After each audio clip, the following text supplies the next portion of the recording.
మధుమేహమున్నా బయటపడకపోతే గుర్తించడం, చికిత్స ఆరంభించడం ఆలస్యమవుతుంది కదా.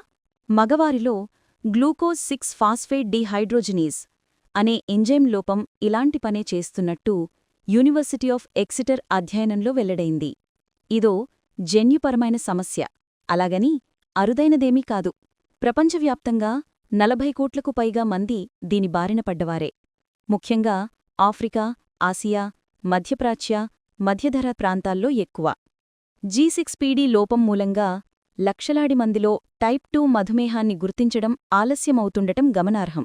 నిజానికిది మధుమేహానికేమీ దారితీయదు, కాని మధుమేహాన్ని నిర్ధారించడానికి, పర్యవేక్షించడానికి తోడ్పడే HbA1c మోతాదులను కృత్రిమంగా తక్కువగా చేస్తుంది. గ్లూకోజ్ 6 ఫాస్ఫేట్ డీహైడ్రోజినేజ్ ఎంజైమ్ ఎర్రరక్తకణాలను కాపాడుతుంది. ఇది లోపిస్తే ఎర్రరక్తకణాల జీవనకాలం తగ్గుతుంది.